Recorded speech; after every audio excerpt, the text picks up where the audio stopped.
My name's Derek Calabro. I am the coaching coordinator and travel coordinator for our Rhode Island Rockets organization and the head coach for the 16U Rhode Island Rockets travel softball team. My wife, Lisa, became president of the Johnston Girls Softball League about 6 or 7 years ago. And Johnston, we didn't have a travel program for our girls. So there's a lot of discussions, a lot of meetings, a lot of hard work. And we came up with the idea to create our own travel program to give our girls that played in our recreation league the opportunity to play on that competitive level in tournament play, travel play. And we started our travel organization. We became the Rhode Island Rockets. There was a lot of heavy lifting. In the beginning, it was a struggle. We were worried. I mean, I'm not ashamed to tell anybody. You know, we went out our first year, and you know, your bread and butter is playing on Sundays, getting into that bracket and trying to advance and get, you know, to that final game. Our first year that we played for the Rhode Island Rockets, we won 2 games that entire season. We went about 2-40. We had a rough go of it. You know, it was new to everybody. There wasn't a player on our team that had any travel experience. Our coaches, we had no travel experience coaching. But we're very, very proud to say that from that first year, second year we progressed, we got a little bit better, and in our third year in existence as a program, we won the USA Softball Rhode Island State Championship in 3 years. So our kids worked hard. So the same kids that stuck around, I give them all the credit in the world for not, you know, packing it in after having a tough season that first year and really wanting to stick with us, sticking it out, and they just got better. They worked hard and got better. These girls that we have playing for us, they've gone through that tough time. They know what it is. As a youth coach, I feel it's extremely important to be able to teach your players how to lose as much as it is to teach them how to win.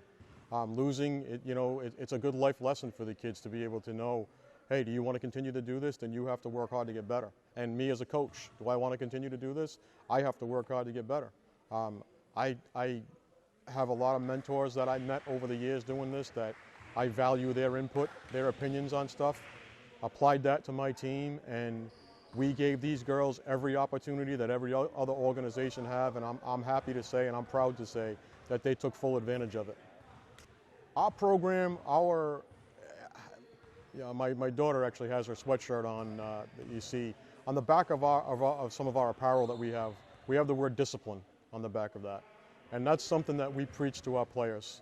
Have discipline on and off the field, trust in your coaches, and you know, just, you don't want to be cliche, say trust the process, but just understand what we're trying to do, that we have your best interest at heart, and that we're always going to steer you in the right direction. So giving our girls that lesson and that character trait of being disciplined when you're playing softball is extremely important to us, and that's something that we take serious. COVID was tough. We, at the end of 2019, into the beginning of 2020, the early month, January into February, our girls were playing at an extremely high level. We went to semifinals of our first ever 16U tournament we played in. We went and played in an indoor tournament in February in the winter down in Connecticut. Didn't lose a game all night, went all the way to the championship game in there, and then COVID hit. And you know, we were ready to hit the ground running. We worked hard. We had our strength and conditioning coach working with us all winter. We were playing at a very high level, and then we had that 3-month period where everybody was just confined to their houses. They're kids, so it's tough to really expect them to have that full-blown work ethic on their own, to want to continue to coach softball when you're not with your coach and not with your teammates. So we know a lot of us, myself included, hung around the house, really didn't do much. When we finally had an opportunity to come back out and play, I think it was the beginning of July when we really got back out on the field again and actually got in a tournament, we got smacked around a little bit. It was kind of like we back to square one all over again. But again, I give the girls all the credit.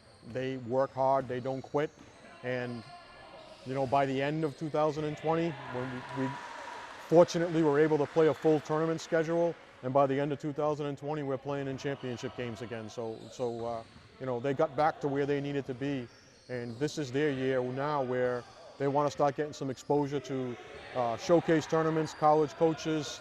They want to show what they are capable of doing, and they put some extremely hard work in. We doubled up our practices this winter.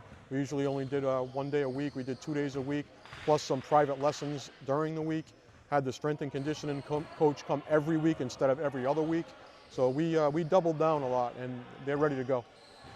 2021, I am excited for my players and as a coach, because again, this is my first experience going through this level of play with these girls. Some of them are going to start committing to colleges, and we have a large group of our players that are excited and want to play 4 more years of softball when they graduate college. So I'm excited. You know, my goal in all of this, I'm not looking for anything from me. My goal is, and I told my wife, who's my assistant coach, when the girls are done playing for us, when they're done playing high school, I want to be able to have that free Saturday and say, hey, so-and-so's playing at this college today. Let's take a ride and go watch them play. I want to have that opportunity to watch my girls play in a college game. That's my goal for me. That would be satisfying for me. So I'm excited for them to really have an opportunity now to showcase their talents and show these coaches, other teams, what they're capable of. I think this is a huge help to us. I mean, this again, with this all being new to us and Firecracker Sports being new to us, it gives that extra exposure that we may not be able to offer. To be able to have a testing day like we had today, and be able to have the kids' results and their profiles and their games, to give them that exposure to a dozen or so college coaches locally that are going to be there, that maybe in the grand scheme of things, maybe they would have never had the opportunity to have them come check them out. Maybe a coach recognizes one of our kids that they don't know who they are, because we are just this small team out of Johnston, Rhode Island, but we have some talent here and we can hang with some of the best teams. So I think it's going to be good for the girls, which is again, our end game is to help them as much as possible. I think they're going to benefit hugely from this. I mean, I would recommend maximize your option, whatever your abilities are, whatever you can do, maximize it for the girls. If you have that ability to play in some of those showcase tournaments, give them an opportunity to play against different teams, see different opponents, get some exposure to different coaches. Take full advantage of it. Give the girls every opportunity that they possibly can. I mean, that's what we're trying to do with our organization. We have some big things on the horizon for us as well. We're expanding our teams going into next year, where we're gonna have at least 3 or 4 more teams join our organization. We're in the process of opening our own indoor facility, where we're going to have our own practice facility just for our girls. And I had that conversation with Mark, telling him, in the fall, you guys are having another tournament down in Connecticut. My team's already registered to play in the second one that you guys have down there, which I highly recommend. If you get the opportunity to do it, sign up, go down there and get play in a different area. You'll see have different college coaches have an opportunity to come watch you play. We got a couple of more Rockets teams that are joining our organization. We're going to try to throw them in the tournament as well, just to be able to get some exposure for more of our kids. So at the end of the day, everything that we're doing is for them. It's not for me. It's not for my wife. It's not for Coach Dave. It's not. We're trying to do this so that they have an opportunity to do something special, because there's so few athletes that get that opportunity to play at the next level, whether it's D1, D2, D3, junior college, whatever it is. If you get that opportunity to play for 4 more years, that's something special, and you need to embrace that opportunity and take it for all it's worth.